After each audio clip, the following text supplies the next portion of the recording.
साथियों,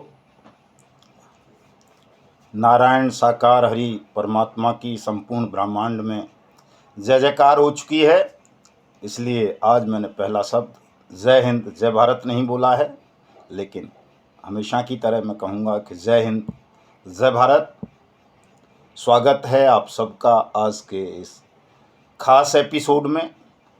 हालांकि चूँकि हम ठगमुक्त बेईमान रहित राष्ट्र राज्य के निर्माण में लगे हुए हैं, देश के 42 करोड़ ठगी पीड़ितों का भुगतान करवाने के लिए, इसलिए तमाम अन्य विषयों से अपने आप को कई वर्षों से थोड़ा दूर रखा हुआ है। अन्य विषयों पर ज़्यादा चर्चा नहीं करते हैं, न राजनीति पर, न धर्म पर, न समाज पर, न दूसरे विषयों पर। लेकिन अपराध हमारा हमेशा से विषय रहा है। ठगी भी एक बड़ा जघन्य किस्म का अपराध है, जिसको लेकर के हम पिछले काफ़ी समय से लगातार संघर्ष कर रहे हैं।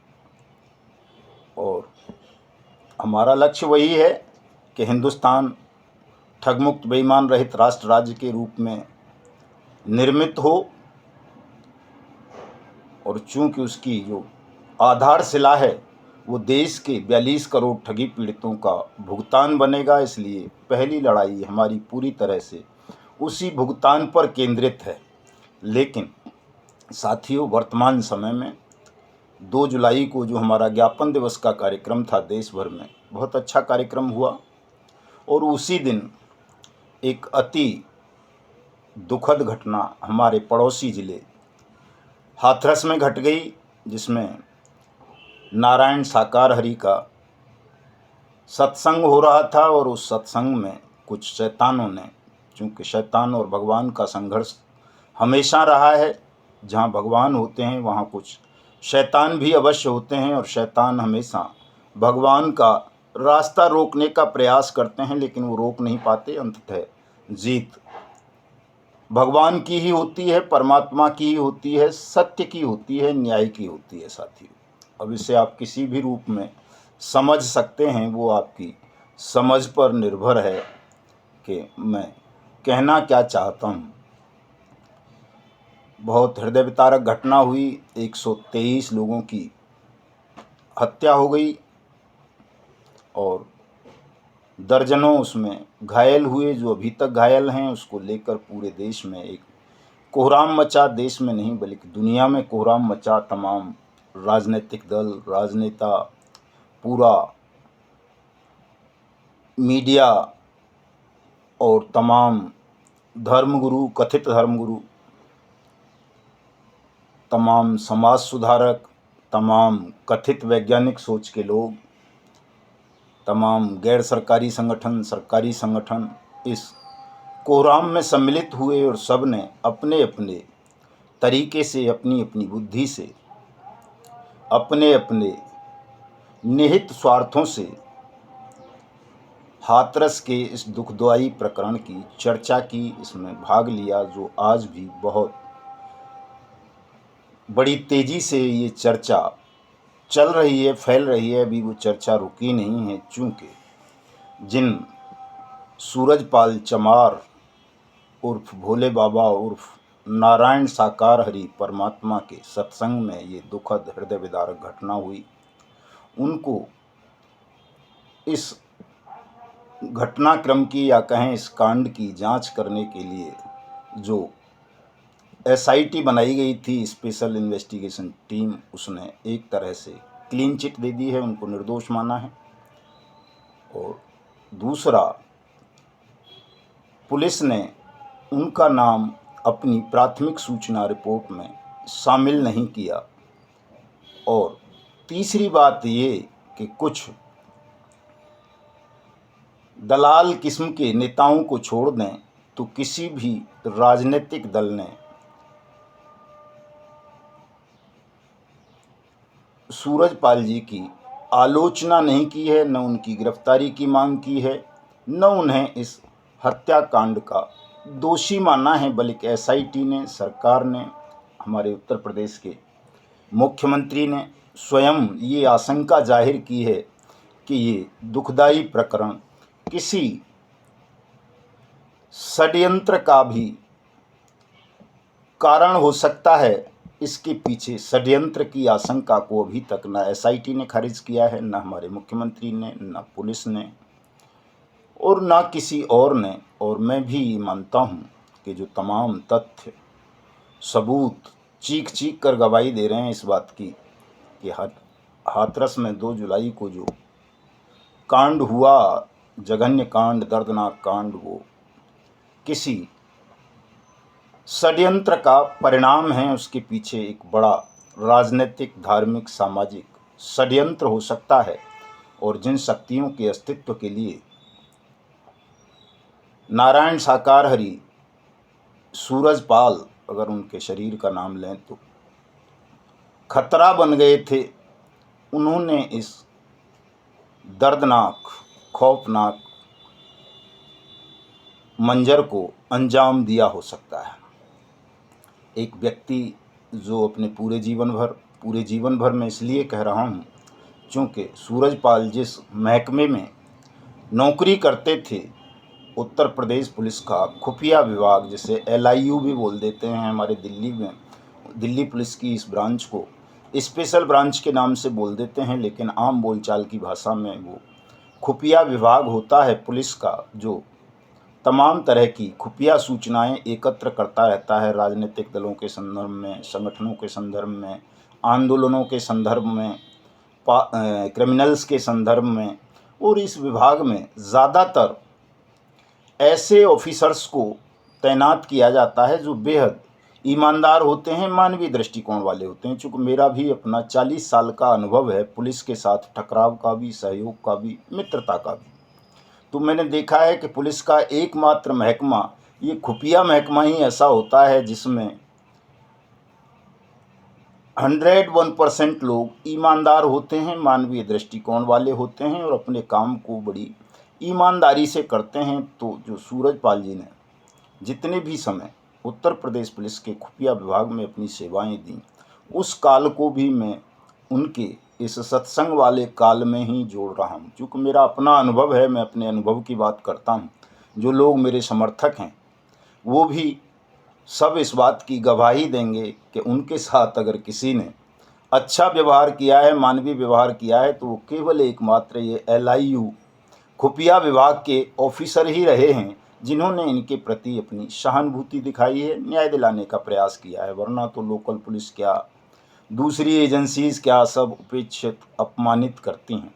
एक आध लोगों की मैं नहीं कहता, मेरे 40 साल के जीवन काल में 2 लोग मुझे खुफिया विभाग में ऐसे मिले जिन्हें मैं जाहिल, गंवार, बदतमीज और बेईमान घोषित करता हूँ। एक पार्लियामेंट थाने में एक SI था, तो वो तो बतौर सजा इस डिपार्टमेंट में भेज दिया गया था। और एक अभी 2 अक्टूबर की घटना वाला ACP जो राजघाट पर हुई थी, वो भी एक बदतमीज और नालायक किस्म का आदमी था। तो इन 2 ऑफिसर्स को छोड़ दूं मैं तो क्या उत्तर प्रदेश, क्या मध्य प्रदेश, क्या कर्नाटक, क्या महाराष्ट्र, क्या तमिलनाडु, क्या राजस्थान, क्या पंजाब, क्या उत्तराखंड, क्या बिहार, झारखंड, छत्तीसगढ़, उड़ीसा, वेस्ट बंगाल, मतलब गुजरात, जहाँ जहाँ हमने आंदोलन किए वहाँ पर खुफिया विभाग के लोग हमको ईमानदार ही मिले, सच्चे मिले। इसलिए इस महकमे में काम करने वाले लोगों को मैं साधु संत महात्मा की ही उपाधि देता हूँ कि सही मायनों में अगर सिविलियंस में कोई महात्मा, साधु संत होते हैं, अपने फर्ज का निर्वहन ईमानदारी के साथ, सत्यता के साथ करते हैं, तो वो इस खुफिया विभाग के लोग ही होते हैं। जिस खुफिया विभाग में सूरजपाल अपनी सेवाएं देने के बाद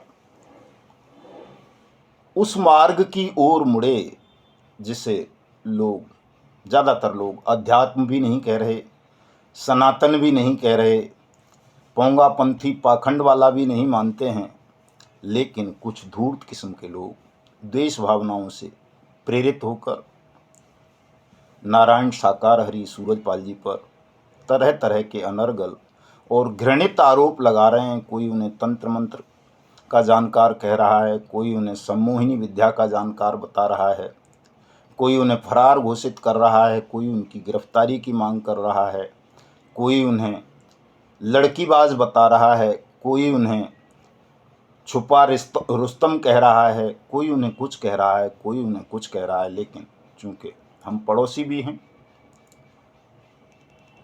हमारे संगठन में बहुत सारे पीड़ित ऐसे भी हैं, एक पदाधिकारी भी हैं जो नारायण साकार हरि के सत्संग नहीं संगत से जुड़े हुए हैं। और भी बहुत सारे साथी हैं। ठगी पीड़ितों में तो लगभग 99% जो इस संगत के लोग हैं, महापुरुष सूरजपाल जी की भाषा में कहें तो जो उनके समर्थक हैं, जिन्हें वो महापुरुष कह के संबोधित करते हैं, बहन और भाई, वो अधिकांशतः किसी न किसी कंपनी या क्रेडिट कोऑपरेटिव सोसाइटी की ठगी का शिकार हुए हैं साथियों। और हमारा जो थोड़ा सा मतभेद था उनके साथ केवल यही था कि वो ठगी प्रकरणों पर नहीं बोलते थे, जबकि उन्हें बोलना चाहिए था हमारी दृष्टि में, लेकिन किसी दूसरे को जज करना, मैंने पहले भी बताया है कई बार कि हमारी भूल भी हो सकती है। दूसरा क्यों किसी विषय पर मुंह नहीं खोल पा रहा, क्या कारण है उसके, उस निर्णय के पीछे, वो वही बेहतर जानता है। हम केवल अनुमान लगा सकते हैं। जैसा कि अभी वो 2 जुलाई की ये घटना है और अभी तक एक तरह से कहें तो वो सीधी तरीके से सामने नहीं आए हैं समाज के और मीडिया के, और उन्होंने अपनी तरफ से कोई सफाई नहीं दी है इस पर। एक दिन एक छोटी सी क्लिपिंग ANI न्यूज़ चैनल की अवश्य चैनल्स पर चली, उसके बाद वो मौन है। हो सकता है मौन साधना कर रहे हों, पश्चाताप कर रहे हों, किसी शक्ति का अर्जन कर रहे हों, या कोई और योजना उनके मन मस्तिष्क में चल रही हो, हमारी जो सोच से पहुंच से दूर हो। ये तो वही जाने या नारायण जाने कि वो क्या करना चाह रहे हैं, क्या करवाना चाह रहे हैं। लेकिन साथियों, जो हमें दिख रहा है वो ये दिख रहा है कि एक वैचारिक महाभारत की शुरुआत श्री गणेश हिंदुस्तान में हो चुका है। सूरजपाल की नारायणी सेना और ये ढोंगियों की, पाखंडियों की, तांत्रिकों की, नीले पीले हरे बाबाओं की जो पाखंडी सेनाएं हैं, जो इनके भक्त हैं, उनके बीच और सूरजपाल की नारायणी सेना के बीच एक वैचारिक महाभारत का श्री गणेश हो चुका है साथियों। सूरजपाल और उनकी नारायणी सेना आमतौर पर मीडिया से, सोशल मीडिया से भी दूर रहती थी, इसलिए उनके विषय में जन सामान्य को जानकारी नहीं है। इतना बड़ा उनका भक्त मंडल है या समर्थक मंडल है या सत्संग या संगत है कि जितनी हिंदुस्तान में किसी की नहीं है। और इतनी बड़ी संगत और समर्थक होने के पश्चात भी अगर कोई आदमी सोशल मीडिया से दूरी बनाए हुए है, तो आज के इस दौर में वो बात बड़ी अजीब सी लगती है। चलो, मेन स्ट्रीम का जो मीडिया है वो तो चूँकि पैसा लेता है, अगर रामदेव उसे पैसा देगा, विज्ञापन देगा, तो रामदेव को भगवान बता देगा। वो पर्चे वाला जो है जोकर, वो पैसे देगा तो वो उसको बजरंगबली बता देगा। कोई और ये रसिक मिजाज का संत उसे पैसे देगा तो वो उसे राधा रानी का भक्त बता देगा। कोई और अगर उसको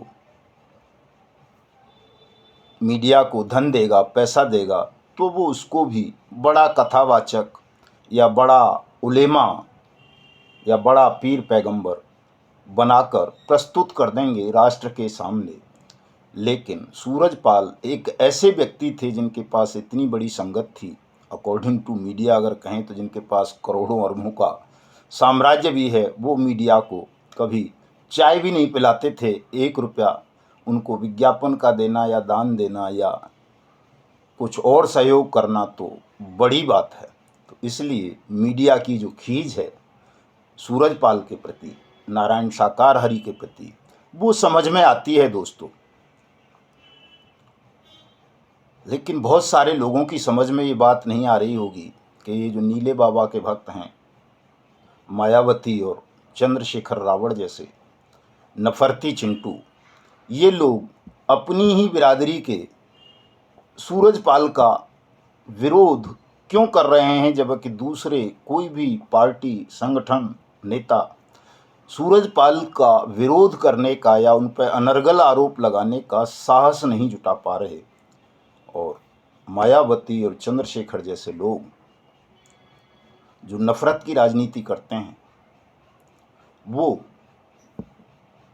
भोले बाबा को लेकर बहुत उग्र हैं और उसी तरह के अनर्गल आरोप लगा रहे हैं जिस तरह के आरोप उन पर कुछ ये बिकाऊ कहें, दलाल कहें, ठग कहें, इनको मीडिया वाले लगा रहे हैं और दूसरे भी कई किस्म के लोग जो धार्मिक चोले में एक तरह से शैतानी सेनाएं हैं वो भी लगा रहे हैं।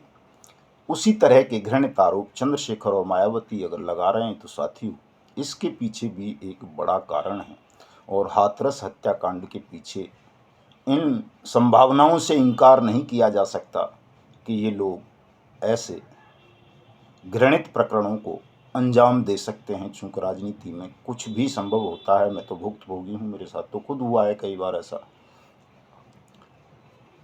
मायावती और चंद्रशेखर को लगता है कि यार उनके जो नीला बाबा है उसका जो विचार है नफ़रत फैलाने वाला वो तो समाप्त कर दिया इस एक मामूली से पुलिस अधिकारी ने, जो न तंत्र करता है, न मंत्र करता है, न तिलक लगाता है, न मेरी तरह कलावा बांधता है, न कमंडल है उसके हाथ में, न उसके गले में रुद्राक्ष की माला है, न हाथ में कोई अंगूठियां हैं रत्न जड़ित, और न पैरों में खड़ाऊ है, न दाढ़ी है, न चंदन का तिलक है, जिसे ये कथित रूप से मनुवादी कह सकें वो भी नहीं कह सकते। लेकिन उसने उनके उस नफरती विचार को ख़त्म कर दिया और एक संकेत मात्र से उत्तर प्रदेश जैसे ही नहीं बल्कि पूरे हिंदुस्तान में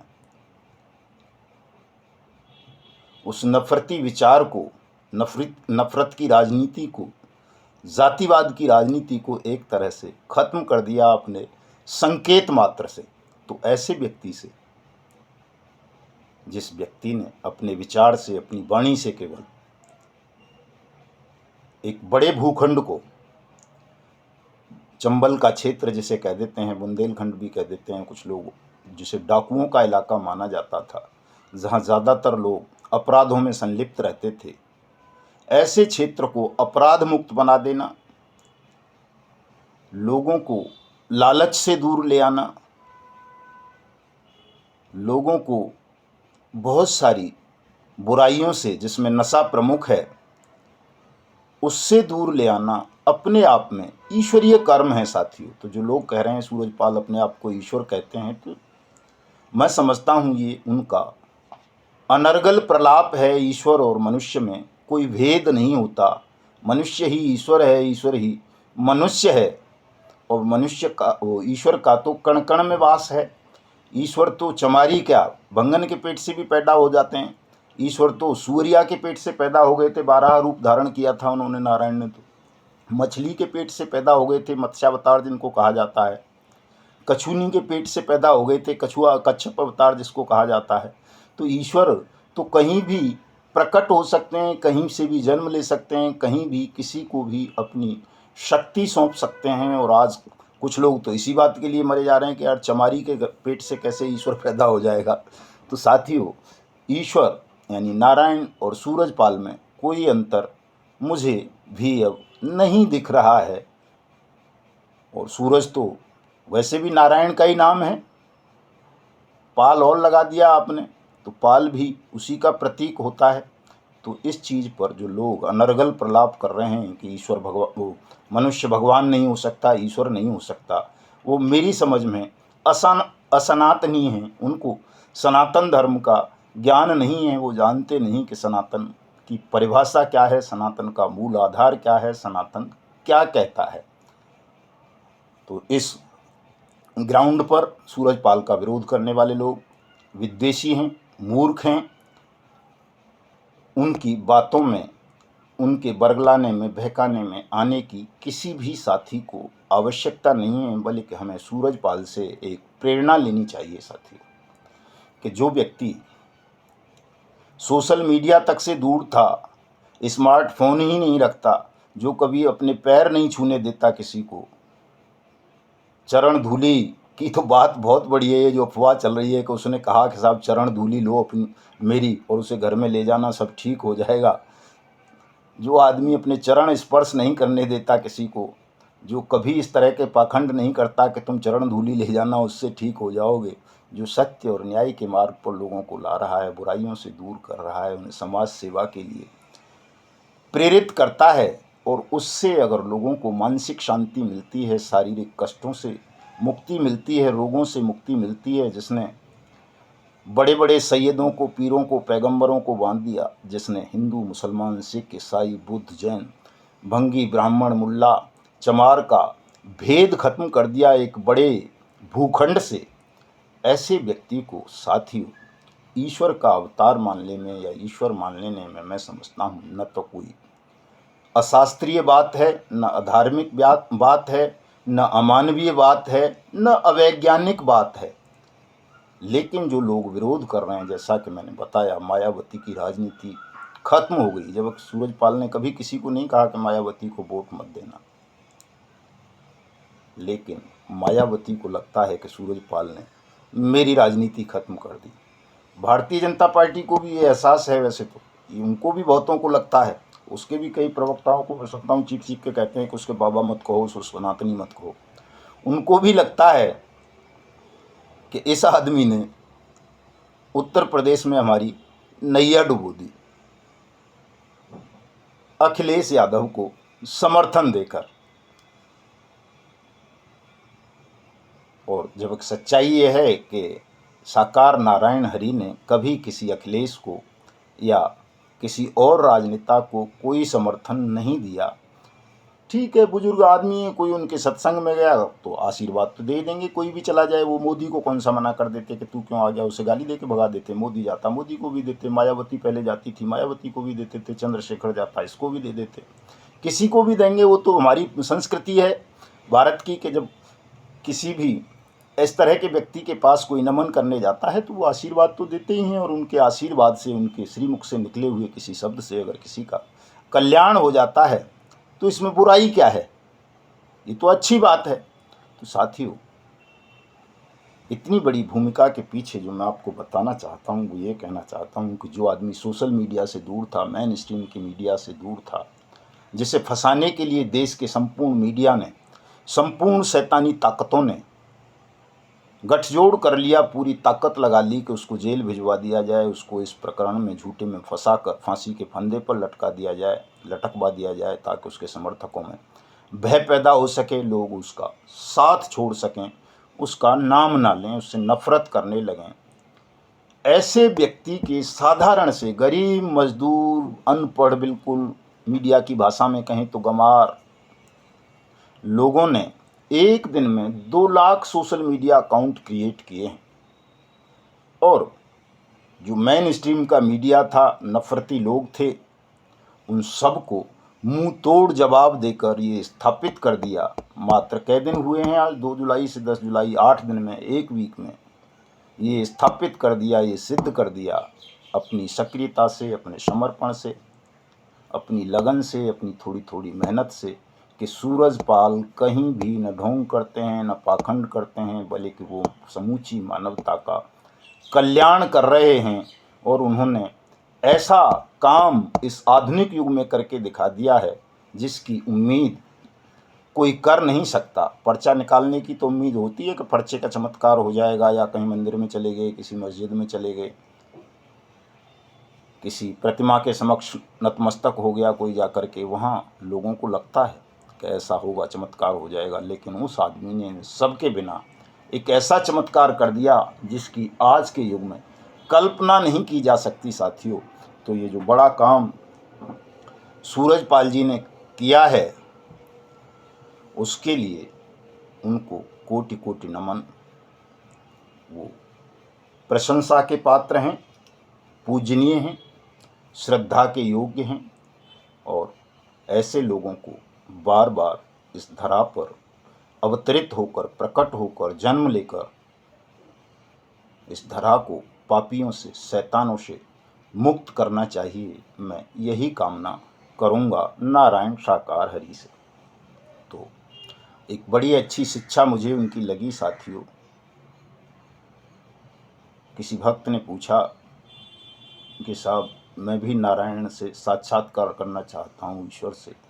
तो उन्होंने जरा सी उसमें पराये धन, पराई स्त्री, पराये पुरुष और किसी की मजदूरी हड़पने का विचार जिस दिन तुम अपने मन मस्तिष्क से निकाल दोगे, उसी दिन उसी क्षण तुम्हें परमात्मा नारायण मिल जाएंगे। कितनी अच्छी बात कही है, बिल्कुल भोगा हुआ सत्य है साथियों। ऐसा जो कर लेगा उसको परमात्मा मिल जाएंगे, भले ही वो किसी घूरे पे बैठा हो, घर में बैठा हो, महल में बैठा हो, सड़क पर बैठा हो या कहीं भी बैठा हो। जो इतने से काम को कर लेगा, मैं दोबारा बोल के सुना देता हूँ, पराये धन, पराई स्त्री, पराये पुरुष और किसी की मजदूरी हड़पने का विचार जिस दिन तुम अपने मन मस्तिष्क से निकाल दोगे, उसी दिन तुम्हें नारायण मिल जाएंगे। पराये धन में वंशानुगत संपत्ति भी सम्मिलित है। जिसे नारायण मिल जाएं उसे न लालच रहता है, न भय, न कोई रोग।